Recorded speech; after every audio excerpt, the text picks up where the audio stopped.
And if you have good mental health, you're more likely to make good decisions. So that is to judge the risks in making a business decision, to make sure that you're employing the best strategy. And if you're mentally healthy, you're able to have better relationships. So you're able to connect with other people, and you're able to understand their viewpoint. And these things are very important to making the most opportune business decisions. Wow. But is it possible that somebody mental health is not somebody does not have a good mental health? Is it a possibility? Yes. Yeah. So what we know is about 20% of people at some time in their life will have issues with mental health, and that can have a devastating effect on their family life and their occupation, and their general enjoyment of themselves and the people around them. Wow.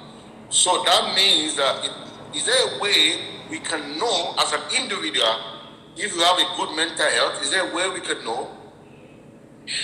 Yes, there are many different ways to kind of judge the goodness of your mental health. But the easiest one is to check in with yourself routinely and ask yourself, well, how do I feel about myself? How do I feel about the world around me?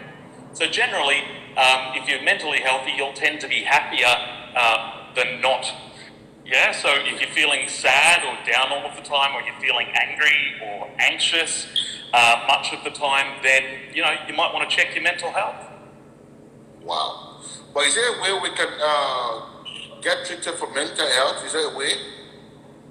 Yes, there are lots of services out there to assist you with your mental health. I'm really not sure about in Africa if there are many free support lines, that kind of thing. But here in Australia, we have a lot of support lines and free mental health services where you can go online and you can do online screening questions to check your mental health.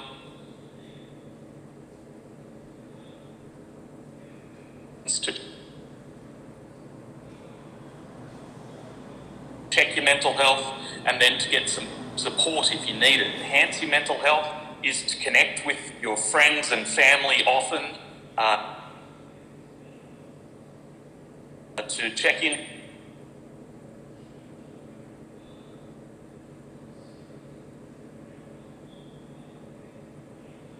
and other support structures like groups that apparently is that we can actually check our mental health if we are good or not by the level of our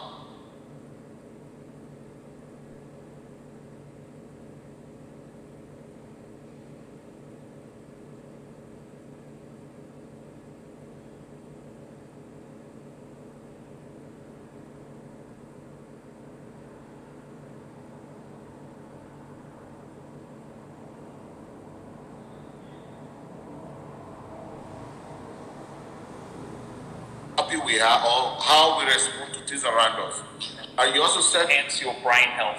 So exercising, eating well, and not drinking too much or doing other things that can disrupt your physical health.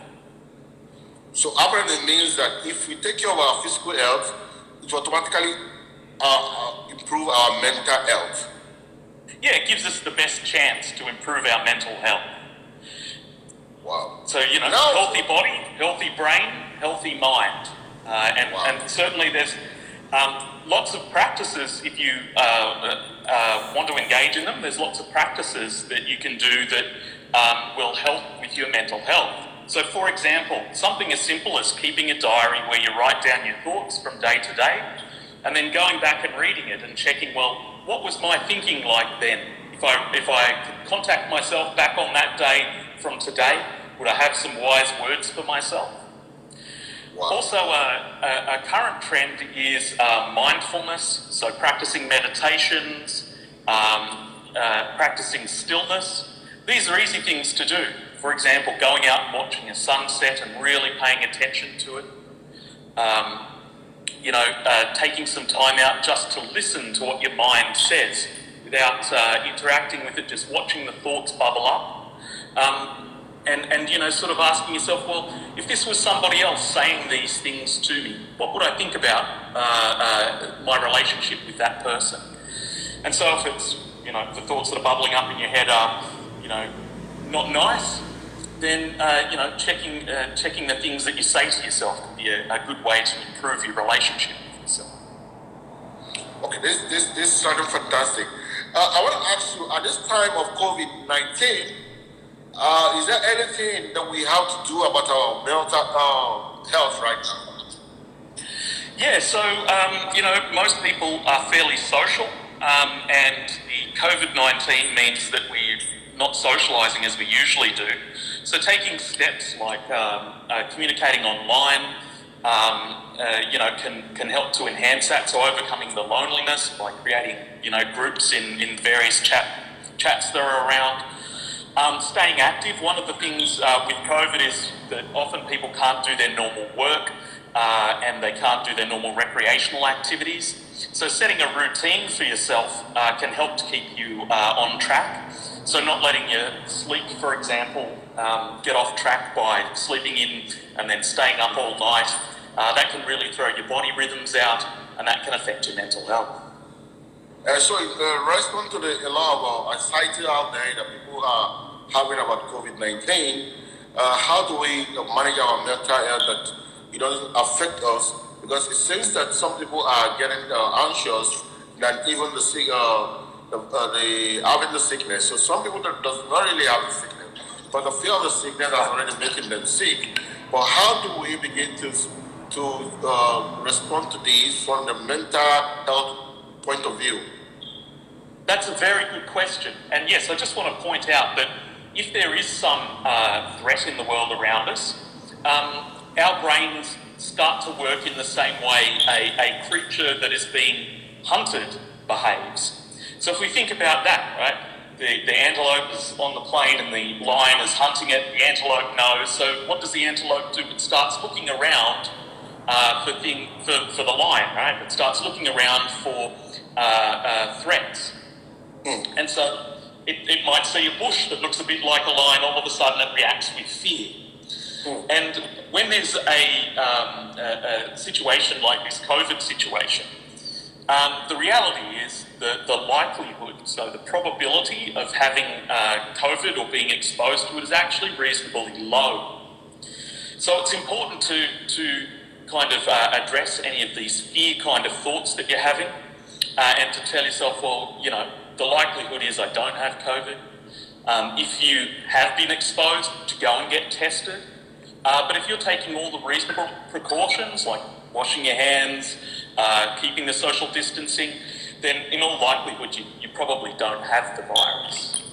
So, little aches and pains, seasonal allergies, any kind of other reaction doesn't mean that you have the virus. So it's about being very realistic with yourself about that.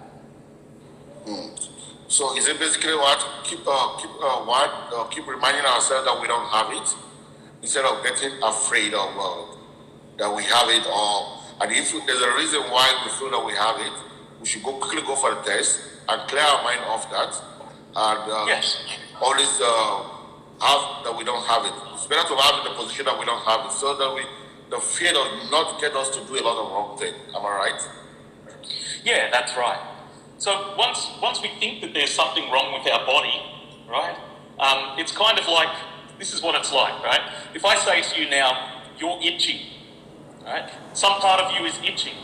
Let's notice that the first thing that happens is that you recognize somewhere in your body that's itchy and you want to scratch it, right? And it's the same thing. If we think there's something wrong with our body, we scan our bodies with our minds and we find something that fits the thing we're afraid of. So, as you all scratch your heads now because I've said you're itchy, it's the same kind of thing with being afraid of this virus. Because we think we have it, we respond in a certain way that end up not helping our body or helping ourselves. So we should have a positive mindset. Like someone just said online, that basically having the positive mindset. I think that's amazing. I want to ask now, I know that you are eye consultant for government and private sector. If someone Yes. wants to do what you do now, what kind of education do they have to have, or what kind of study? How can they get to the position that you are right now? Because a lot of people admire you out there, and seeing a new field. Some of them, this field might be new to them, okay, but now they are seeing the value that the field has in terms of business, in terms of life generally. So if somebody has so much interest, like some people are indicating, what do they need to study? Okay. What do they need to do? Yeah, so that's a really good question. To become a clinical psychologist, which is what I am, so I'm an expert in mental health disorders. It's quite a lot of study. So you have to do an undergraduate degree at university, and then you have to study a specific, so either a master's or a doctorate in clinical psychology in order to get your accreditations with the international, the bodies in each country that recognise our profession. So, it's 6 or 7 years of full-time study, and you have to understand how to conduct research and so forth. But psychology is only one way to help people with mental health issues. Easier pathways are, for example, the profession of counselling, where it's not so much about the science of the mind, but it's about the helping of other people.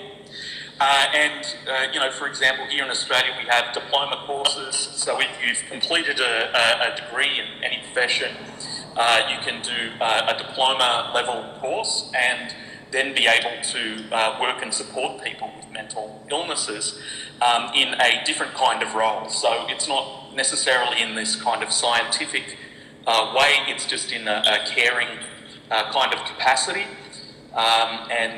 That's kind of the both ends of the spectrum in terms of assisting people with mental health issues. But do you have to be a doctor to be able to do this? No. Plenty of my colleagues have either four-year degrees, so they don't have doctoral degrees, or they have master's level degrees. In order to do specifically what I do, you probably need a doctoral qualification. So I am also responsible for running the research on our programs and designing the programs to help traumatised people and injured people. So that's a bit different than just than doing the therapeutic work. So I know that you're also a businessman. So how does this translate into business? Yeah, because that's what it's all about here. First of all, I completed my qualifications and I ran a private practice for essentially 20 years. A colleague of mine who I consulted to on he runs a medico-legal panel that I'm now a partner in. I started writing opinions for his panel, so that's when there's court cases about injury or criminal matters and they need an opinion from a mental health expert like myself. So I did, that was sort of how I connected up with Navigator, well, what's now Navigator Group. My colleague, Dr. Ray Wallace, he's an orthopaedic surgeon. We were sitting down one day because we were both in a different city consulting, and we ran into each other and we started talking about what we thought was wrong with, in particular, insured injuries and how injuries are managed and treated. And from there we started this new venture with our colleague, the business side, Mr. Paul Schmuppler. We all started this new venture, so we now have 3 additional businesses. It was really good to hear from Corey that he bootstrapped along with his other businesses. So we basically got these other 3 businesses going with no money, no startup capital. We were just working our usual jobs and spending our spare time, doing business development, producing these new services, acquiring technology, and then executing. So our first business our first additional business is the Navigator program, which is a independent support service for people who have been injured in the course of their work or in a motor vehicle accident. And we screen them for trauma and treat trauma over the telephone and via platforms like Zoom. And then we bought some technology out of Portugal, which is a virtual physiotherapy platform, and we paired that with the telemental health. And we are now running virtual clinics for injuries like whiplash, shoulder injuries, and other things. So that's how our business has evolved. That sounds amazing. You see, I like the combination of you guys, because correct we started from you have to get some friends, but in your case, while you're working, you were doing the other business. Am I right? So you guys are using your spare time, your extra time, to create your business. That's amazing. That's another model. That means if you give your employer maybe 4 hours, the remaining hours that you have, you used to do something extra, which eventually became your business today. That's right. Yeah. That so is amazing. So basically, we produced these two other businesses. We produced the minimal viable product and went and pitched, and all of that was done in our essentially our spare time or our extra business time while we were all doing our traditional consulting roles. And then we built the business from there. So I can see there's a question on the screen. Our primary customers are insurance companies and government agencies, including New South Wales Health. And we've done a single cap raise, which was mid last year. And the goal of that capital raising round was not to secure funds. I mean, we still have all of that money in the bank. It was to invite investors into our company who we could use as channel partners to drive us into new markets. So often people think about a cap raising round as I want to get money to do things. That's not the only reason for doing a capital raising round. It's an invitation of interest from investors that can facilitate your business. Wow, that's smart investor. That's basically smart investor. I remember about that. That's smart investor. When you get someone that not only bring in money, but can actually help grow your business. Maybe through his network or through a lot of leverage and all of that. So basically, the investor you guys were looking for at that time was basically the one that can lead you into a new market or new businesses. Am I right? Absolutely. So they were a door opener. We have gotten our ideas in front. So in health, it's a very protected set of markets. The big players in health won't relinquish any ground. They have contact with, because it's all highly regulated.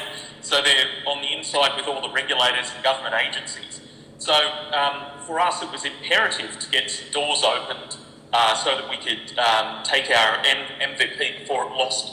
So when you develop any kind of product, there's a lifetime in that product, right? Yeah. What's hot stuff today is everyday flavour tomorrow. So you have to get on the curve, you have to get in front of the right people, you have to develop your market quickly, because once an idea is out there, it's a land grab. And so we needed doors opened, and our investors are very good at doing that. And they're also really good at helping us to build our internal... But before the investor actually came online, before you did your capital raising, was there any money you guys put together to do the MTV? No, we basically sat down and designed it. It's predominantly the intellectual property of myself and my colleague, Dr. Wallace. I mean, so between us, we've seen 40,000 cases in Wow. preventable injury. And when we designed this service, we just started pitching. Like, we spent money, we jumped on planes, we got in front of the major players. That all comes from goodwill from our previous business. Like, we both have well-established reputations in the industry, and that got us in front of people. And we basically pitched our second business. We pitched, or my colleague Ray pitched it on a napkin at a business dinner. Wow. And it went from that within 2 weeks to, we're now in execution mode. So the thing I want to say is, you take every opportunity. Yeah. And Corey said, you've got to be confident. And I agree with that. And you take every opportunity to pitch. If you meet someone in an elevator at the end of a dinner, in a meeting, you pitch your idea, and you get their contact details, and you follow up. So you can start asking your question. You can go ahead and start asking your question. So what I get from basically is that you guys have these resources with you, and you guys have your reputation, your network already. So it's leveraging on those established reputations. So if you're already in business and you need to start anything, so the advantage of those guys that are already working before is the advantage that you have a network. You have built a reputation already in the market. So when you're starting off, you can leverage on those reputation, those resources that you have built. So you don't necessarily have to look for money. So you guys immediately you just start pitching your idea because you have everything within you. And from there, people begin to invest in the idea. And moreover, you said initially, you don't necessarily need so much money. What you actually need is the access to new market, which was one of the reasons why you went to raise capital. But the reverse is the case in this part of the world, and a lot of people feel that to start every business is all about raising capital. And I keep saying that capital is really not, it's about the idea and about people ready to pay for the idea that is more important, which is what you have also demonstrated here. So you have the skills, and you begin to get people to believe in those ideas, and people begin to commit money to those ideas.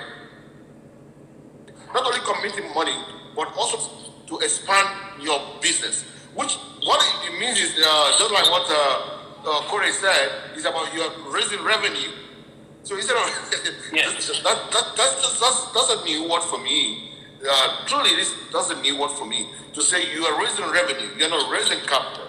So instead of going around and raising capital, you have a trick now. What you just need to do is to pitch people to raise revenue, to use your product and pay you for using the product. That's quite amazing. And that is what you also have done here. And because a lot of people actually have this perception, they are working and they refuse to go to start their own business because they believe that they need so much money to start a business. Now, look at it from Go ahead, please. That's absolutely right. You don't need a lot of money to start a business. A business is about creating value, and that value. So business, the way I define business is it's a system for creating value, and you can do that without money. When I first started out, I shamelessly went and door knocked medical practices. I was renting a room from a senior colleague, and I walked up and down the hallways of that building, knocking on doors and saying, "Look, I'm new to the building. I'm a psychologist. This is what I do. I would appreciate any referrals." And I think you've got to be, in some ways, shameless like that, or as Corey puts it, confident, and pursue your dream. And if you have to work, to pay your way to survive, that's great, all well and good. So you went that low, side. John. If I had you well, you went that low to knock in people's door to use your service. That's quite amazing. You see, some people feel now. People looking at you now, we don't know that you've gone that low to get things to work. I'm telling you the truth. People feel that everything just happened from the top. They don't know that there was a time when these guys were down the grass and trying to make things work, and they have to bring their ego down and make sure things are working. But they just, when they see you up there, this is Dr. John, he has this $1 million company, he has that, he has this, he has that. You just believe that everything just happens just like that. And it's a good thing that I like that we are doing, is to let people come and tell us the lowest time. We need to know what happened. So if you mean that you can go that road to be profitable, to get to know about your service and use your service, I hope a lot of audience are hearing this.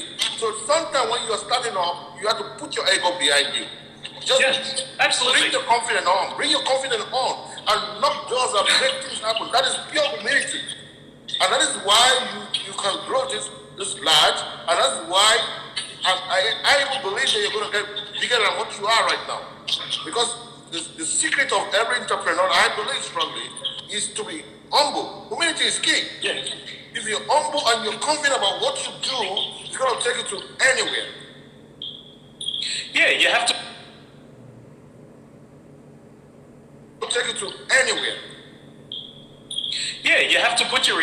I had a massive student debt, and so the most adaptive thing I could think of doing was, well, you know, I have to create this on my own because no one's going to give me a hand up. Wow. So go knock on some doors.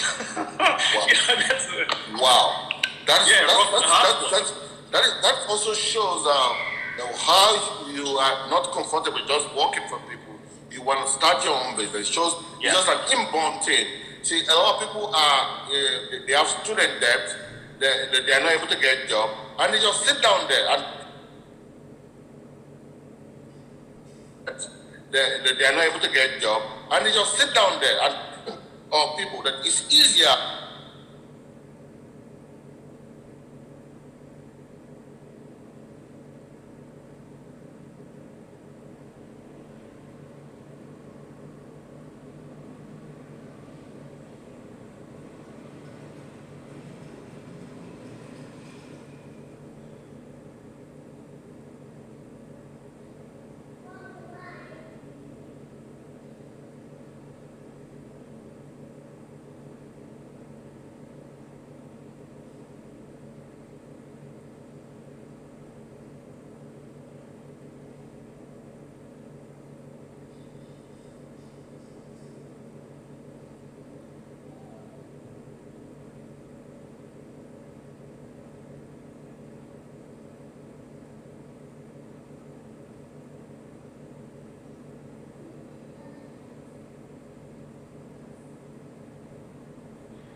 They're not looking for job. They couldn't get any job. They fit the proper thing, right? We have our own community, we have our own little culture, and you know that's joyous, right? To get up and you go to work and you've created something like that. Wow, it's really rewarding. Wow! What you're doing, and not about that. The way you are passionate and you enjoy the fact that you are creating value for your customer, even for your team, to be able to benefit. I think a lot of people should learn from this. So the eagerness to create value, you create value not only for yourself, for the people that are going to benefit as workers, as employee and as a team and whatever, and eventually even for the customers. So so you really think about this. If we, a lot of us are having this kind of mindset, then the world will be a better place. The world will definitely going to be a better place. So, quick one. Now we need to ask Dr. John question. If you have any question for Dr. John, please go ahead and ask question. He's here to answer you. Yeah. We can only receive 2 questions now because we have taken too much of his time and we need to round up. If you have question, quickly ask question. Ask Dr. John question. So I noticed there was one there, how to handle PTSD. And is anger a sign of, or excessive anger a sign of mental health issues? Well, if you're experiencing a negative emotion too much, so anger, sadness, fear, then I would say, yes, you want to have that checked out. And all of those are symptoms of PTSD, or post-traumatic stress disorder.